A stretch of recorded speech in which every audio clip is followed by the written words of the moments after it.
سلام سلام سلام كاكسم سلام دادا. يا بخير. سلام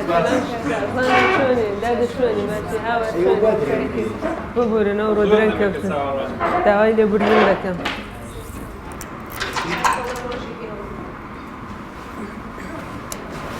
فرو بس خواجه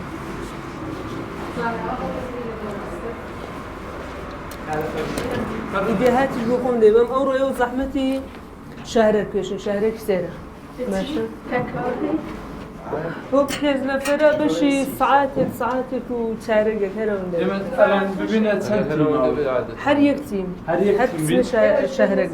من بخوم إيديهات دبن يتنديكي جور كاتي دبن ئاواییەکان دەستنیشانەکەین بە پێی توانای خۆتان هەر ئاواییەک ئێوە توانیتان بچن لەوێ کەلاسدانێن ئێوە ئەو ئاواییە هەڵبژێرن. یەکەم ئاوایی من خۆم ساوان ئاواییەکی شلوقە نزیکی ئەگەر هەڵانەکەم 200-300 ماڵە. ئاوایی دوایی بنی ڕەزانە نزیکە لەگەڵ ئەوەیە کە نزیکە کێشەکەی ئەوەیە کە نایهێڵن لە مزگەوتەکە کە لاسدانێن. بلەکێ ئاواییەکی دوورە بۆ کەسێک ئەگەر ماشینی پێبێت لێرەوانە نزیکی 45 خولەک تا 50 خولەک ڕێیە ئەگەر هێواش بڕە. چون بەرەوسەر ماسۆڵەش ئەوڕای واقعان ڕەنگە بۆ مامۆستاکان بۆ کەسەکان نەگونجێت ئەبێت ڕێگەڵمانیش لە بەرچاو بگیرێت شوێنەکان لە بەرچاو بگیرێت یانی تێکپۆشین زۆر نەوەن ئەمنیەتی مامۆستاکانی لە بەرچاو بگرین. خەیشەکارچین ئاوایەکی تر هەڵەبژێرن. کانی گوێز کەسێک هەیە بۆ کانی گوێز نزیکە حەو خولەک ڕێیەها زۆر باشە ئەو جەنابێت.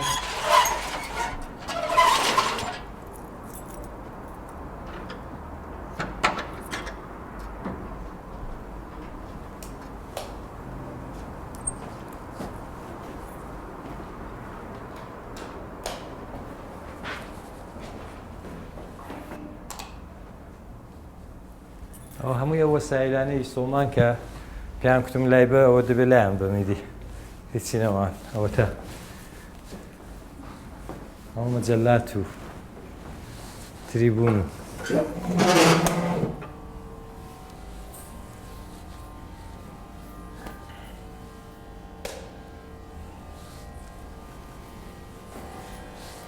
ئەوە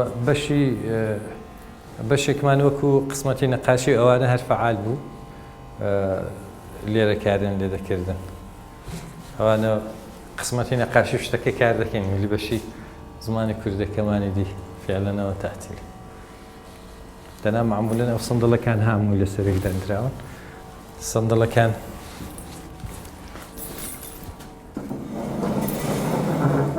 لە لێرە شوێنی دەرسکردنەوەی من بووە ماوەیەکی یەکجار زۆر دەوژێر زەمینێدا دەرسم کردوێتەوە و 40 سەندەڵیشمان جێگا هەبوو معمولەن 40 کەس لێرە دادەنیشتن.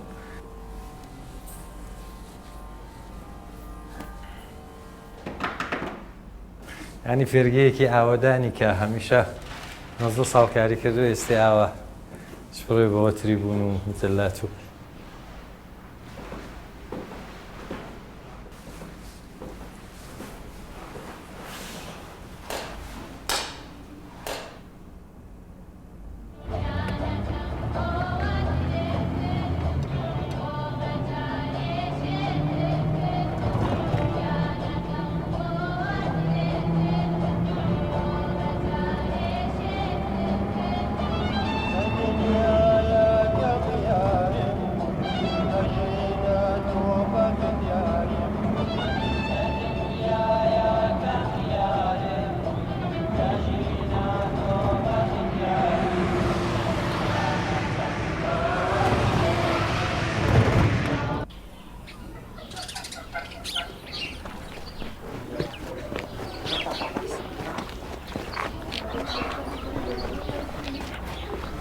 السلام عليكم. باشا سلامتك هذيك مشكور باشا. وانا دلم يا مهد. السلام عليكم. سلام باشا سوسن خانم بخير يا سلام كاخادر باشا سلامتك فرمو دار فرم الان كاك دياروا لاول صالو كشوت المدرسه همو كلمه كان الف باب توي فير نبوه نيوان فير بوا نيوه كلمه ستوا زرينجي شيء استعداد زور زوره الان لما مثلا بون من جمله نصرا ودله مادر نان در دست دارد با كردي بو توزيع دمو دلم بلا دايكم ناني لدست داز دوای بيكو فارسي او جانتر فير دبن استوا جمله نيوس چند اوتيل ددرين اولا الف باء دوای بوان تركيب كردن الف باء كان دوایش بوان كردن جمله استوا هم روجه لقال كاك ديار خليجي وما فير هاد نابه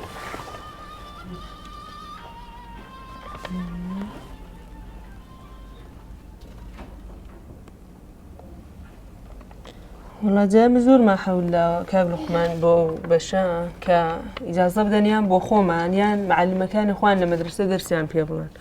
إما تسان صالة اللي صالة 1395 وخريكي وكارن يعني تنجار دانشتن معنا قلان بو كتو معنا إما دودان الرقامان هيا بو أو كارا يعني وكبينا إجازة بدن بو خومان أو ما مصلاني شرقيب كردين بسن لمدرسة كان درسيان بيبلان بمندالة كان يانا إما بمعلم كان يندالين معلمة كان بخين كاركاني بلاتها الروجك ده سي زنگ فارسي دلانه با زنگك شان كردي به سي الروجك ده سي زلسه فارسيان هيا اكثر روجكانج هل همو ك حفتي الى شمو تاسو شمو دسنا مدرسه اكثر روجكان همو روجكان فارسي هر لقلا مثلا اورو هنر قران ورزش فارسي دوباره بوسبن رياضي ورزش هنر فارسي بازم فارسي بابزيگه همو فارسی کان یک جلسه کردی به باشتر بو الان با کتابان تام پیشاندم که بو تمنه نوسیمانه سه کتاب نوسیوا بو مدرسه کانی کان بو تمنی دیار دبه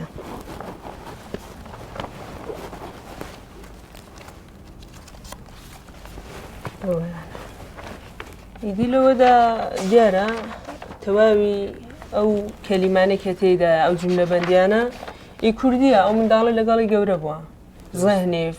شوي بيركيرنا حمشتكي لقال او زياتر يك دغريتو تاكون فارسيكا جاوتها كيليا كان هم شعري تدا هم مطالي كردي تدا او من داله فيريده بيا ساخو كاك ديالي نازن او فارسي كان فير نبوا تشكا كردي كان كرديكا زماني داكي خويتي زور باشتر فيرده بيا چون بیرو بروای و انسان کردیه فارسینیه نتوانه به فارسی بیرو کاتم أنا فارق اللي يكون محلم يكمانه بدي يكون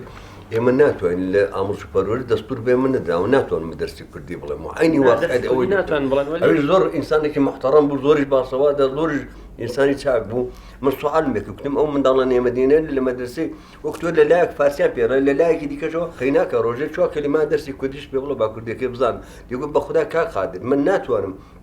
درسي كردي بلا أمر سوبرور إجازة بيمن نادن أو اشتكاكا راسي دكا أوان ناتو أنا ونايرن دبي مثلا تو بخود درخواست كي بو كسي شي بو كسي كدرسي كردي دلتو بين لير اللي كان وانا خلقي داخوازي اون خداي زور تيني اوشتن تيني اون كلاسي كرديان بودا عن حال خورخوره لصاد جوسان لزيران دول وديانا لياغيان بيان خوش كلاسي كرديان بوداني مثلا نيجي بو خانم سوسني بيان خوش بلديه كان حتى حزينه كاش در او من مدالك بخوني كريماشين ددم ددم كوانا ترشيب بين ايره درسي كردي بمدالك كان مبلن او انا زور بو مقازانجن كما خوش بين هل بخاطري او يا باب المدرسه كانت وان درسي كرديان بيبلن يا مش بو دام لسوسن خانم كرد بتواني بلا كلاس كردي دان درس بمدالك كان بلا زور باشا ويا زور باشا نوا او باشا هم فارسكي كتو هم كردي كاش فيرد او خوشه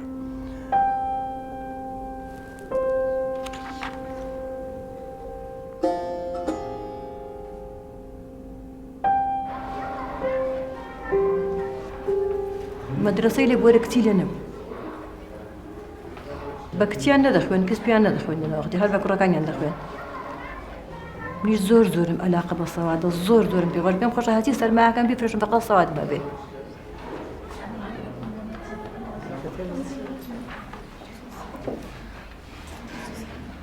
جرەگە شوم کرد هاتنە ئێرە دوای ئەوەی 3 منداڵم بوو ئەو جەهاتم دەستم بە خوێندنیم کرد شتێک فێر بووم وەلی ئەو هەر باشە.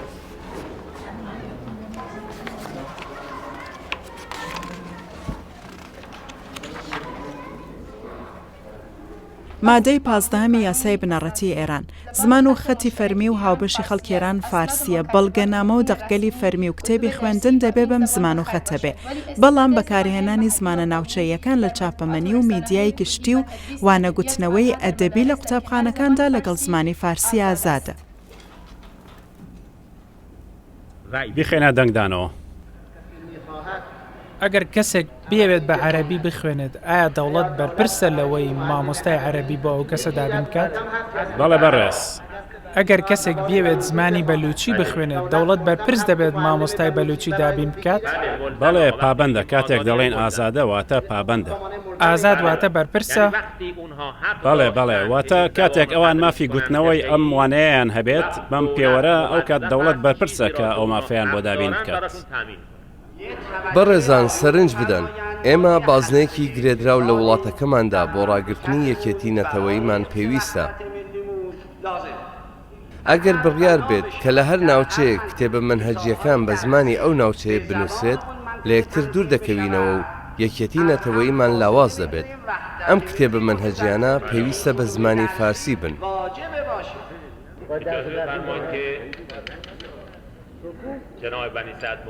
بەڕێز بەنی سەدرکاتی دەنگدانە. ئاکامی دەنگەکان ئاشکرا بوو. پەسەند کرا. مادەی 15 یاسای بنەڕەتی ئێران دەستپێکێکە دەستپێشێکی باشیش بوو. بەڵام ئەو دەستپێکە لە 40 ساڵی ڕابردوو هێستا دەستی پێ نەکردو. 40 ساڵ تێپەڕیەوە جەوهرەکەی وشک بووتەوە هێستا دەستپێکێک کە دەیتوانی یەکەم هەنگاو بێ دەستی پێ نەکردو و هەڵ نەهێنراوەتەوە. ئێمە پێویست ماپانەیان ئەوە جە ماپانەیان کە زوانەکەی جەزانستەکانە فێری بێمە نە من مەسەڵەن فێربوونێکە پێنمونێ دەنگی لە ژێرە چێشە لە بەرچاو نەگرتنا ئەسلا پازدەیە قانونا ئەساسی لە بەرچاو نەگرتنا دیرۆکە شارستانیەتا قەومێن ئیرانینە ملەتێن ئیرانینە خەڵکێن ئیرانینە بێ ئەوەی بمانێ و نەمانەوێ ئەم بابەتە بەداخۆ سیاسی بووە و بابەتێکە زۆر ئاساییە و سروشتیە بەداخۆ ڕەنگێکی سیاسی کرد ئەمە ترسێک و دڵە ڕاوکەیەکی لە سەردەمدارانە دروست کرد کە نەکە لە توپەتیەک بێنێ بۆ ئێران ئەگەر ئەو زمانە تەدریس بکرێت.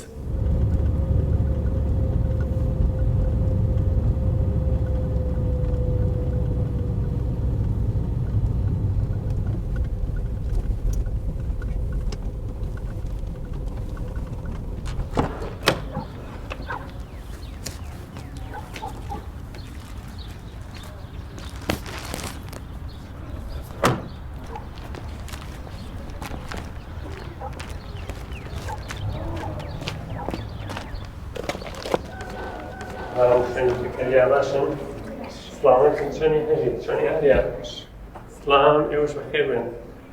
چۆنی باشن بەخێر بن تۆش بەخێر بێت باش بێت سپاس بەخێر بن چۆنە باشن چۆنی بەهرەم کەی هاتیەوە لە مەدرسە لاقەیەک باش بەخێر بن هەلێو ناوی خۆتان بڵێن کەلاس چەندەشن پێم بڵێن باشە؟ باش تۆ ناو چی بوو؟ شوان شوانی؟ مستەفای تۆ ناو چی بوو؟ فەردینی ڕەحمانی فەردینی ڕەحمانی فەردینی پۆلی چەندی؟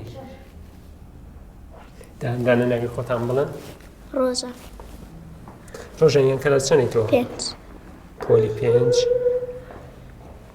تۆ ناو چی بوو؟ مازیار یامین مازیار تۆ پۆلی چەندە بووی؟ 2 تۆ کەلاس 2 بووی زۆر باشە هەژی بڕیارن ژوانیش بێت لە ماڵەوە کەستتان نەهێبێ بۆ کەلاس؟ وڵا دایکم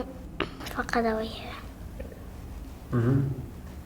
کتێبی ئەوێت بێنیا دێ بۆ کەلاس نه با کلاس فقط کتابیه باش تۆزە وەرنە ئەم لاوە وەرنە پەنایەکەوە تۆزە تێ وەرە ئەو دوانتان کەلاس دووم تۆ کەلاس پێنجی کەی ترش کەلاس پێنج بوو ئەو ئەسیانش کەلاس پێنجن هەر تۆشی لە کەلاس شوارێرێ زۆر باش ئەوەش بۆ تۆ ئەوەش بۆیەوە ئاریەگەنەوەش بۆ تۆ سەرت خۆش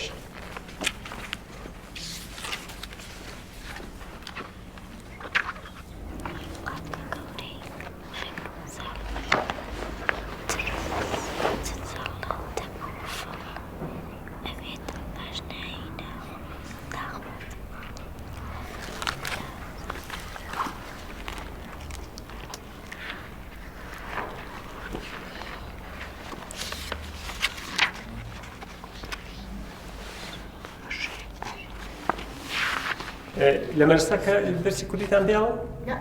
ئەسش پێراونەوە؟ خۆ قەرار بوو بۆتان دانن قەت داواتان کردووە قەت وتوتانە مامۆستا بۆ دەرسی کوردیمان پێناڵە؟ وتیانە چی؟ وتیانە هەر فارسیەوە خوا هەر فارسی؟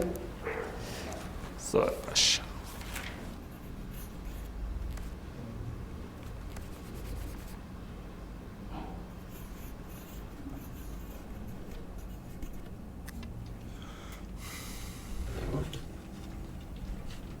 هناك کەس هەنە دەناو دەسەڵاتێدا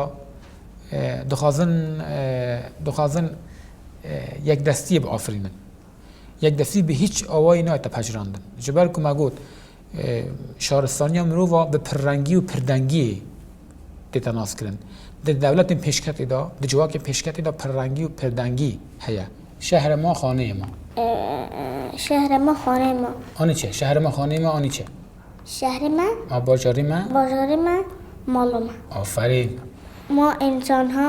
علاوه بر خانه باید محل و شهر محله نباید محله و شهر خود را هم پاکیزه نگه داریم دی باشه کردی چیزی محله تا هۆکاری سەرەکی ئەوەسە کە حقوقی ئەسلی و مافی سەرەکی بە کەمینەکانی وڵاتی ئێران نادەن بە تایبەت بە هەم تورکەکان بە کوردەکان بە گیلەکیەکان شماڵ فرەنێ مەعقەلیەتی زۆرمان نز لە ئێران فقط کورد وجودینە کە بێژم فقط گەرەکیان نییە کە کوردەکان فێری زوانی دایکی بن.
يعني ورود درستان خيلو شعرك ايش تنبت بزوفه نفس كذا بقى ما ده نورو دێ کتێبەکانتانێکی لاپەڕێکێنەوە کە فەقەت نووسراوە بێ مەسەلەن ئیدی ئەکسوانی تێدا نەبە لە بەرەوەی بڵێ مەتنە قەی ناکار شتێکی وای هەر بگەڕەتی هەردا دەبە ئەوە من کتێبی کەم پێ بوو خۆم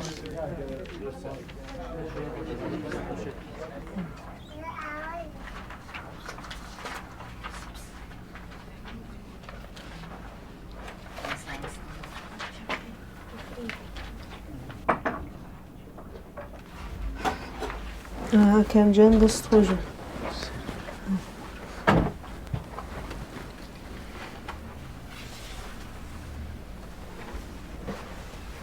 دەست خۆشتە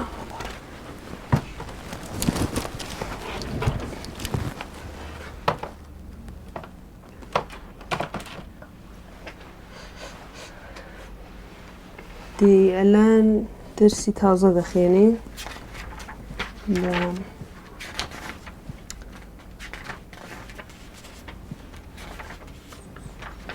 بزوێنەکان چێ لە بەرێتی؟ من بیر لە ژینە ئا ئێ ئۆ ئا ئی ئی ئو دەست خۆش ئا ئێ ئۆ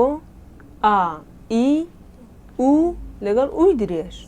ئەو حەودانێ بوو لەگەڵ بزرۆکە کە باسمان کردبوو دەی پیتی ئێەکە کتومان وەکو شێر شێعر ئەفەری وەکو فێرگە دەی ئۆیەکەشمان وەکو بۆکان خوددا ئوی کورت بوو چەند وشە بڵێ دەنگی ئەی تێدا بێت ڕێکلام دوێنێ دێهات مێرو مێژوو شێعر باسی ئەومان کردبوو کە لە زمانی کوردیدا ئێمە 37 پیتمان هەیە 37 دەنگ کە بە دوو دەستەدا بەش دەبن دەستێکیان پێیان دەڵێن بزوێن دەستێکشان نەبزوێن بزوێنەکەم کتومە کە 8 دانە دەنگن و 7 دانە پیت چونکە یەکدانیان نەدە نووسرا پێمان دەکوچی بزرۆکە کاراوە تێگەیشتن تا ئێرە دەی دوایەکانە باسی ئەومان کردبوو کە ئەو 4 دانە پیتە کتومان کە هێمای چەڵەمە دەگرن یەکیان ئۆ یەکیان ئێ یەکیان ڕێ و لێ ئافرین دێ ئەلان بەشی خوێندنەوە کاگێسە بێ زەحمەت شعری ئاشتی خواز بخێنەوە هەر خاکی کووردە داگی دەکرێ هەر ماڵی منە بە زۆر دەبردرێ کەوا ئاشتی و ئاوا قەت سەر دەگرێ نێوی ئەوە لەلام بردن ئاگێر جان ئێوە توانن بە کوردی بنووسن بخوێنەوە چاک زۆر نە لە دەی ئیسلامە لە مەدرسەکەی فێری کوردیانەکردن حەسڵن نەوەڵە مامۆستاکەتان کێ بوو کورد بوو هەر کورد بوو وەلی قەد وشەی بە کوردی نەدەکرد هەر فارسی ئێوە پێتان ناگوو بۆچی پێمان ناڵێ یا ناوەڵا ئەویش قەتی پێ نەدەکوتی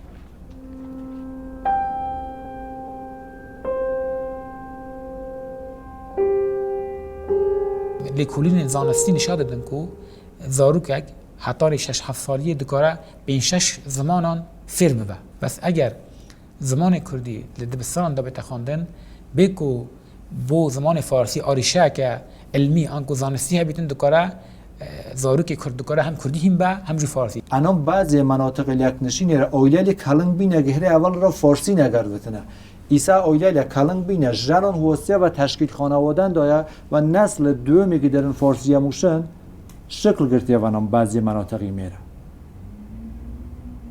با یه خواست سیستم خواست حاکمیت که از زوان بین بچو مطالباتی که در این زمینه وجود داره و هیچ وجه پاسخ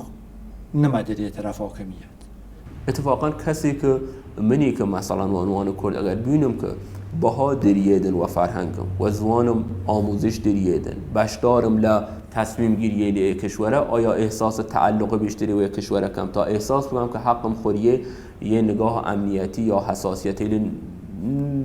غیر ضروری واقعا و زوان موجود داره کاملا چنین بلند مدت تهدید را کشور بوده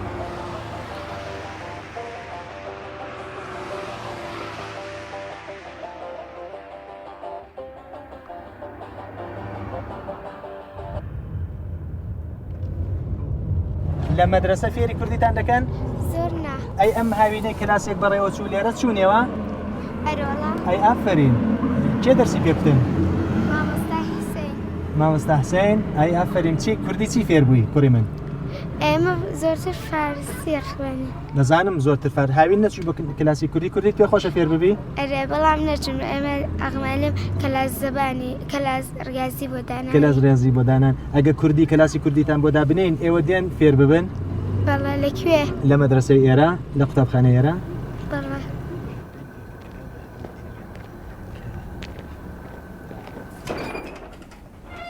سلام علیکم ماندوو نەبن فەرمونون کتێبەکە بە ناوی بخوێنینی سێ زمانی کوردیە ئێوە دەورەکانی پێشوو 1 و 2تان تی کردووە ئەمڕۆ کاک عەبدوڵڵا وەک مامۆستای پۆلەکە لە خزمەتتاندا معرفی دەکەین ڕێز و سڵاوم هەیە بۆتان و پیرۆزبایتان پێ دەڵێم ئیشەڵا سەرکەوتوو بن وەرن کۆ ببنەوەێ بابێنی باشە چۆتانێتی حموتان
مناڵەکە خواپستانە وەرن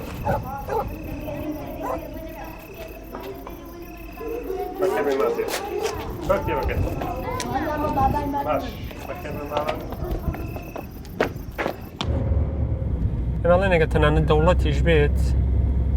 ئەو مافە بابە ئەو زمانەکانی تر دەستخۆشی لەکەین سپاسی لەکەین بەڵام ناکرێ هەراوە دەسەر دەستخین و چاوەڕوامین هەتاکو بزانێکین کەی ئایا ئێمە ئەتوانین زمانی کوردی بوترێتەوە لەلایەن دەسەڵاتەوانێ ئەمەش وەکو دروستە ئاسانکاریەکەکەین بۆ دەسەڵات بەڵام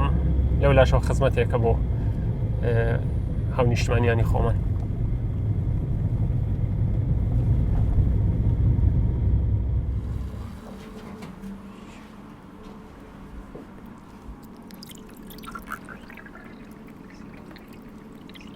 ئیشیرن ناخۆنیستان ها؟ هەی کاکاوە شیرنە پێش ئەمە 300 ئەمەش 24 324 کەسێکیژە لەوانەدانێن بۆ ئەوە نەزەر سەنجینێ ئەوە ئاگاداریە بۆ کلاسی کوردی ئەوەشە لەگەڵەوە بخەوە ئەلبەتە یەکە ئەبزان هەرکیان بۆکانە ئەو مەهاباتە ئەوانی بۆکانە بزانە چای لە کەبار ئەوەش مەهاباتە ئەو پیرانشارە ئەویان بۆکانە ئەو چەندانەیە ماوە بێ زەحمەت بیبژێرن 300 دانە بۆ شەهرێک جوداکەنەوە 25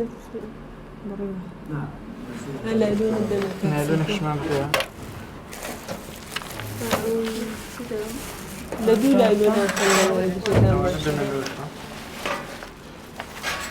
ئەگەر ڕۆشتین لە ڕۆشندا جیان دەکەینەوە بەکادە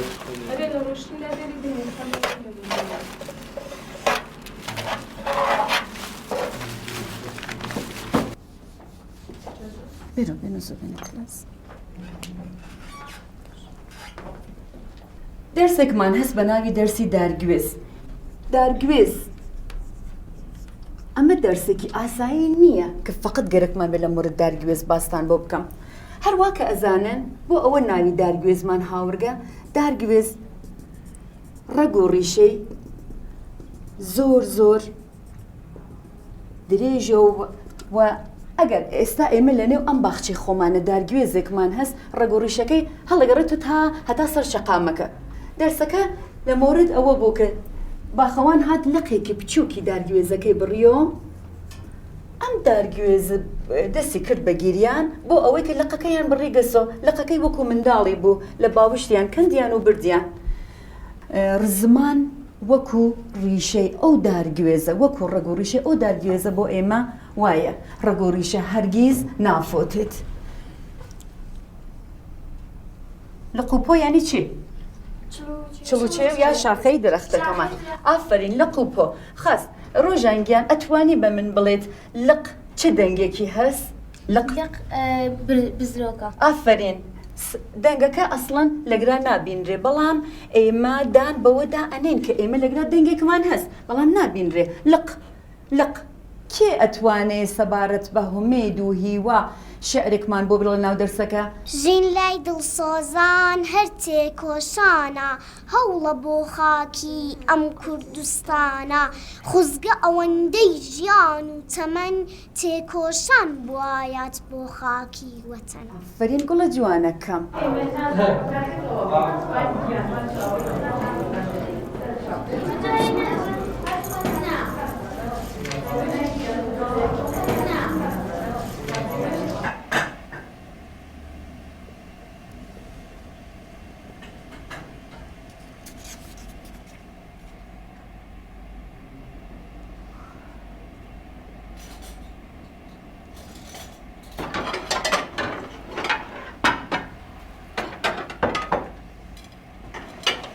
هەژمارەکە ئازاریان تۆندڕە و جارەکەدن تابلۆیە چیایە بۆزێ سینا ڕاکردن و ژە ئالیێت کو ئەو تابلۆ ژە ئالیە چیاوانên کورد بە هاتبوو دانین چەند ساڵن کو هەژمارەك ژە تۆندڕەوان هەوڵ دەدەن کو ناوێ چیایە بۆزێ سینا لە ناوچەیە مەرگەوارە ئۆرمیە بگوهڕن زارا محەممەدی تەمەنێوێ 28 ساڵن و خەلکە باژارێ سنەیە دۆسێشەمێ بە تۆمەتە دەرخستنا فتنان لە دژی ئاسایشە ئیرانê ژە ئالیە دادگا شۆڕشیا سنەوە بە 10 ساڵên زیندانê hate cezakirin. Ew sala derbasbûyê ji aliyê hêzên emniyên Îranê ve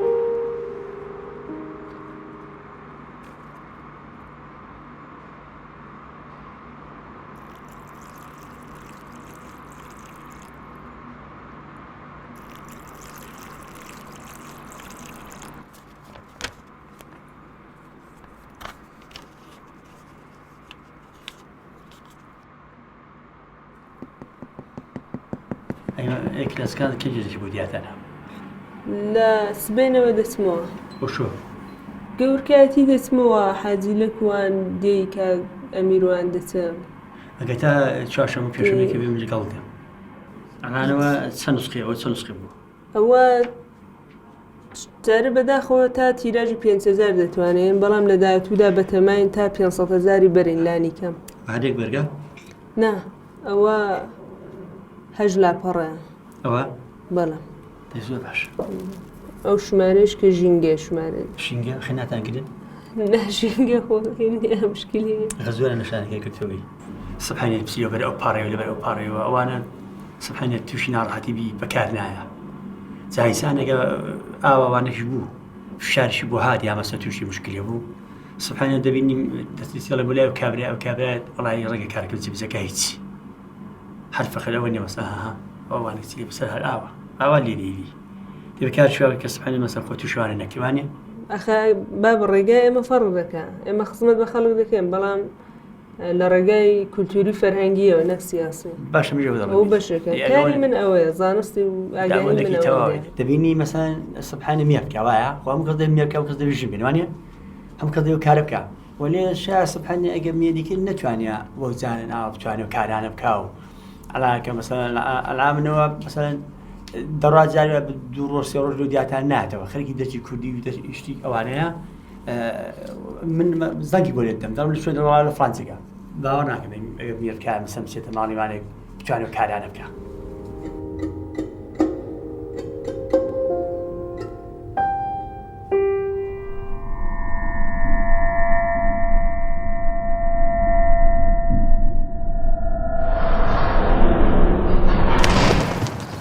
لەلایەن بنەماڵەوانێ زۆر کات گلەیمان لێکراوە کات کەمتر دانەی بۆ ماڵەوانێ زۆر کار ڕێککەوتووە باوکەم ناڕەحەت بووە نیگەران بووە چەسبێ بە کارەکەتەوە زیاتر ویا گیر و گرفتێکت بۆ پێش دێت دوای ئێمە چی بکەین چقڕە بەسەری خۆمان ناکەین هەر بەم لەفزە ئەو شتیان بەموتووە بۆ وێنە لە یەکێک لە هەر ئاوای خۆمان نێزەڕۆ کاتێک کۆڕمان بڕێەوە بێت کۆڕی بڕوانامە پێدان بوو بە قوتابیەکان ئێمە دوای هەر کەلاسێک کۆڕیان بوو بڕێەوە بین باوکم نەهات بۆ کۆڕەکە ینی کاتێک دوای کۆڕەکە چووم سەردانی باوکەمم کرد سڵاوم لێ کرد جوابی نایەمەوانێ ترسا بوو و جۆرێک ڕەش داگیرسا بوو و دایکم کوتی قەیناکە لێ گەڕێ هیچ نییە.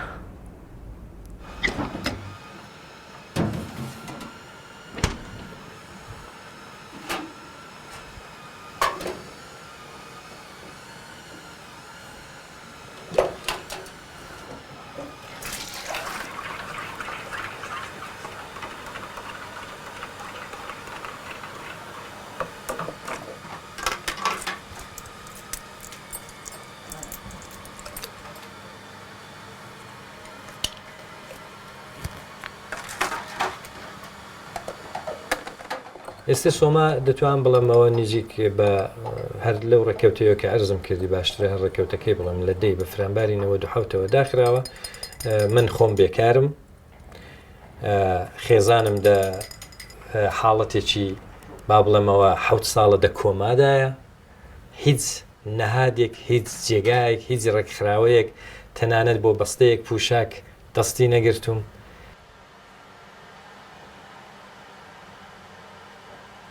زۆر لێ مەمنونم ئەوڕۆ هەستی بەوەی کردوکەیان گۆلێرن ڕعایەتی زۆر کردم معمولەن کۆخەی زۆرە سوێلا وەکو لە بەشایەکی بەشی ئیداری شتەکەیدا زۆرتر هاوکاری دەکردم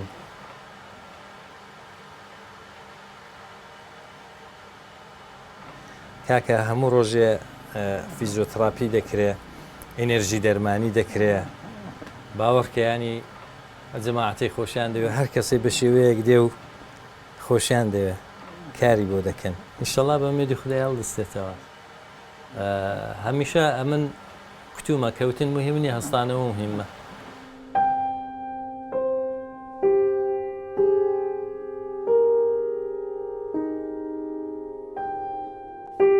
لە دەی بە فرانباری ساڵی 97 فێرگی زمانی کوردی کوتیان پەروانە و شتەکانتمان مجێویز و شتەکانتمان بۆ بێنە بۆتان بە ڕۆژ دەکەینەوە دەتان دەینەوە هەرە وەرگرتنەوە بۆیان بە ڕۆژ نەکردینەوە وە کوتیشیان هەتاکو دەتان دەینەوە و ئیزنەکەتان دەدەینەوە نابێکار بکەن ئێستێمە هەروە چاوەڕوانین و ئەوە نزیک ساڵێکی بەسەردا دەبورێ و هیچ جوابێک نییە و ئیزنیوان نەداومەتەوە کە کار بکەمەوە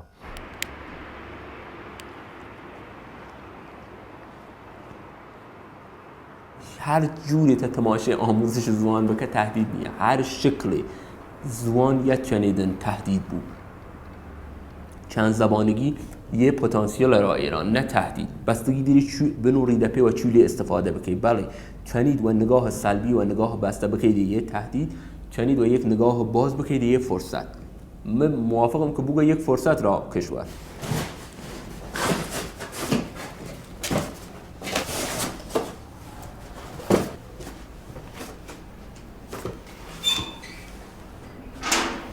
انرژیش 150 تومن سنت هاتم از تازه هاتم از دیش مشکل ارادان ایجاد نیست لسر مسائل کردی